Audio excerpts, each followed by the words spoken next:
Occasion ఏదైనా location ఎక్కడైనా తెలుగువారి వేడుక అంటే ఆలివ్ మిఠాయి ఉండాల్సిందే. మిఠాయి అంటే ఆలివ్. పాకిస్తాన్ 4 ముక్కలు కాబోతుందా? ఆపరేషన్ సింధూర్ ప్రారంభమైన తర్వాత పాకిస్తాన్లో జరుగుతున్నటువంటి పరిణామాలన్నీ ఇలాంటి ఆసక్తికరమైనటువంటి ప్రశ్నలే లేవనెత్తుతున్నాయి. దానికి ప్రధానమైనటువంటి కారణం బలూచిస్తాన్ ప్రాంతంలో రేగుతున్నటువంటి తుఫాను. ఈ తుఫాను పాకిస్తాన్ను ముంచేసే దిశగా అడుగులు వేస్తోందా అంటే అవుననే సంకేతాలే కనిపిస్తున్నాయి. పెద్ద ఎత్తున బలూచిస్తాన్లో సభలు నిర్వహిస్తున్నారు బలూచి ప్రజలు. బిఎల్ఏ ఆధ్వర్యంలో లక్షలాది మందిగా వీటికి అటెండ్ అవుతున్నటువంటి ప్రజానేకం. వీళ్ళని చూసి పాకిస్తాన్ ఆర్మీ పారిపోతున్నటువంటి పరిస్థితి ఇప్పుడు సోషల్ మీడియాలో సంచలనంగా మారుతుంది.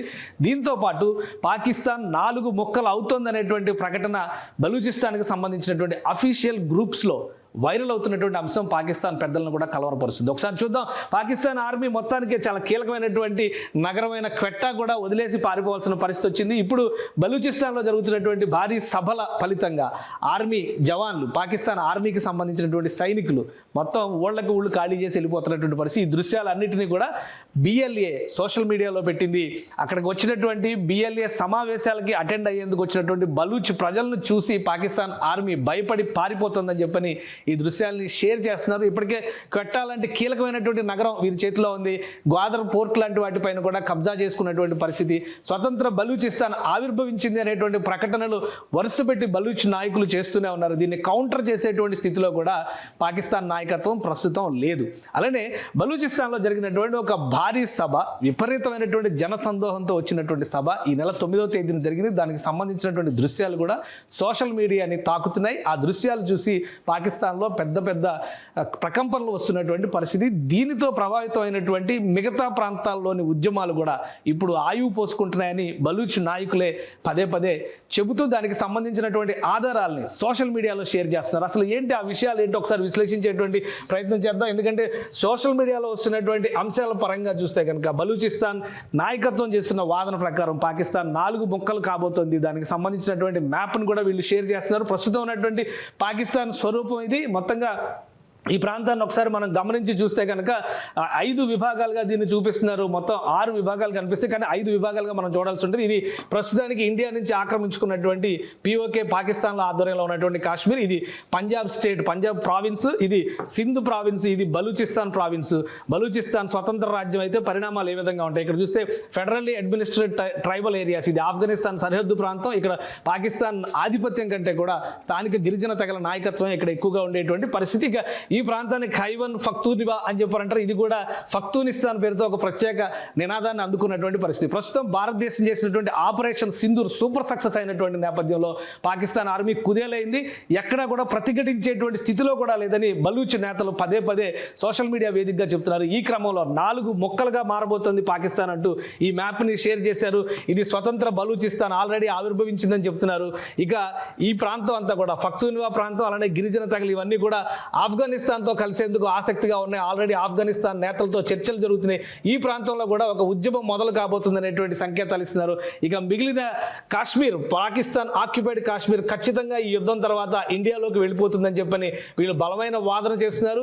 ఇక మిగిలేది ఇండిపెండెంట్ పంజాబ్, ఇండిపెండెంట్ సింధ్, ఈ రెండు ఒకటిగా ఉంటాయా లేదా? సింధు వర్సెస్ పంజాబ్ అనేది పాకిస్తాన్లో చాలా కాలంలో జరుగుతున్నటువంటి వివాదం. వాస్తవానికి సింధు మహానది ఎక్కడో హిమాలయాల్లో పుట్టినా కానీ ఫైనల్గా సముద్రంలో కలిసేది సింధు దగ్గరే. సింధు రాష్ట్రానికి జలాలపైన హక్కులు ఉన్నాయనేటువంటి వాదన. కానీ సింధు రాష్ట్రానికి అన్యాయం చేస్తూ పాకిస్తాన్కి సంబంధించినటువంటి పంజాబ్ నాయకత్వం, ఎందుకంటే పాకిస్తాన్ నాయకత్వం మొత్తం కూడా పంజాబ్ నుంచే ఎమర్జ్ అయింది. ఆర్మీ కానీ పొలిటికల్ లీడర్స్ కానీ పంజాబ్ ఆధిపత్యం కింద ఉండాల్సినటువంటి పరిస్థితి ఉంది. కాబట్టి సింధు జలాలని వీళ్ళు ఎక్కువగా వినియోగించుకోవడం వల్ల సింధు ఎడారిగా మారిపోతుంది అనేటువంటి వాదన ఉంది. ఇప్పుడు జరుగుతున్నటువంటి పరిణామాల తర్వాత స్వతంత్ర సింధు దేశం ఏర్పడినా కానీ ఎలాంటి ఆసక్తి లేదు, ఎలాంటి అనుమానం లేదనేటువంటి విశ్లేషణలు బలూచ్ నేతలు చేస్తున్నటువంటి పరిస్థితి ఉంది. సో ఇవన్నీ చూస్తే కనుక ఈ పరిణామాల తర్వాత పాకిస్తాన్ భవిష్యత్ ఏంటి? పదే పదే ఇతర మీడియాలో వస్తున్నటువంటివి కూడా ఖచ్చితంగా పాకిస్తాన్ ఈ విధంగా 4 ముక్కలు అవుతుంది. పంజాబ్ని సిక్కులు, ఖలిస్తాన్ మూవ్మెంట్ని తెగ ఇది చేస్తున్నారు కదా, కాబట్టి సిక్కులు తీసుకునేటువంటి అవకాశం ఉందనేటువంటి వాదన కూడా సోషల్ మీడియాలో నడుస్తుంది. కానీ ఇది ఏ విధంగా ఉన్నా కానీ బలూచిస్తాన్ నాయకులు చేస్తున్నటువంటి వాదనలో మాత్రం కొంత వాస్తవం ఉంది. ఎందుకంటే స్థానికంగా ఉన్నటువంటి దృశ్యాలని ఆధారంగా చేసుకుని వీళ్ళకి నాయకత్వం వహిస్తున్నటువంటి ఉన్నటువంటి నాయకులు కూడా పెద్ద ఎత్తున ఇండియా బలూచిస్తాన్ ఫ్రెండ్షిప్ని ప్రోత్సహిస్తూ ఇటీవల ఒక వీడియో కూడా రిలీజ్ చేశారు. మోడీ గారు మాకు క్షిపణులు ఇవ్వండి, మేము పాకిస్తాన్ అంతు తేలుస్తామని చెప్తున్నారు. సో అదే క్రమంలో ఇక్కడ జరుగుతున్నటువంటి భారీ ఉద్యమాలు ఆందోళనకు సంబంధించినటువంటి దృశ్యాలను ప్రతిరోజు షేర్ చేస్తున్నారు. ఒకరు కాదు, ఇద్దరు కాదు, బలూచిస్తాన్కి సంబంధించినటువంటి నాయక గణం, ముఖ్యంగా మహిళా నేత చేస్తున్నటువంటి ఒక మహిళా నేత, బలూచ్ మహిళా నేత చేస్తున్నటువంటి ఉద్యమానికి మాత్రం విశేషమైనటువంటి సానుభూతి పరంపర మొదలవుతుంది బలూచిస్తాన్లో అనేటువంటి మాట చెప్తున్నారు. ఎక్కడ సభ పెట్టినా కానీ జనసందోహం పెద్ద ఎత్తున ఈ సభలకి తరలి వస్తున్నారు అని చెప్పని డాక్టర్ మహరాగ్ బలోచ్ ఆవిడ మొత్తం ఈ మూమెంట్ మొత్తాన్ని కూడా ముందుండి నడిపిస్తుంది. రాబోయేటువంటి రోజుల్లో ఎగ్జైల్డ్ బలూచ్ లీడర్స్ కూడా బలూచిస్తాన్కి రాబోతున్నారని చెప్తున్నారు. జూన్ 2వ తేదీ స్వతంత్ర బలూచిస్తాన్ ఆవిర్భావ దినోత్సవంగా జరుపుతాం అనేటువంటి ప్రకటనలు కూడా చేస్తున్నారు. వీటికి ఎక్కడా కూడా కనీసం కౌంటర్ ఇచ్చేటువంటి స్థితిలో కూడా పాకిస్తాన్ లేదంటే ఆశ్చర్యపోవాల్సినటువంటి అవసరం లేదు. ఇది ఎక్కడ చూసినా కానీ బలూచిస్తాన్ అంతటా కూడా ఇలాంటి భారీ ర్యాలీలు జరుగుతున్నాయి.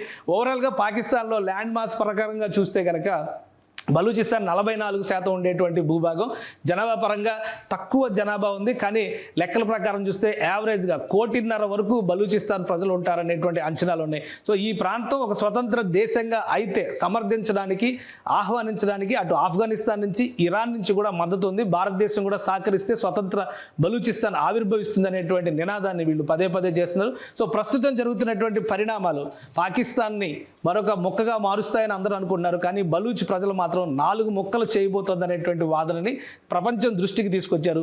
ఈ పరిణామాలు ఎంతవరకు దారితీస్తాయో వేచి చూడాలి. పాకిస్తాన్ ఇంకా అదే మంకుపట్టుతో భారతదేశంతో కనుక యుద్ధాన్ని కొనసాగిస్తే తీవ్ర స్థాయిలో నష్టపోయేటువంటి అవకాశం ఉంది. యుద్ధం తర్వాత పాకిస్తాన్ స్వరూపం కూడా మారిపోయేటువంటి సంకేతాలు చాలా స్పష్టంగా కనిపిస్తున్నాయి. సుమన్ టీవీలో మీ పర్సనల్ అండ్ బిజినెస్ ప్రమోషన్స్ కోసం కింది నెంబర్కి కాంటాక్ట్ చేయండి.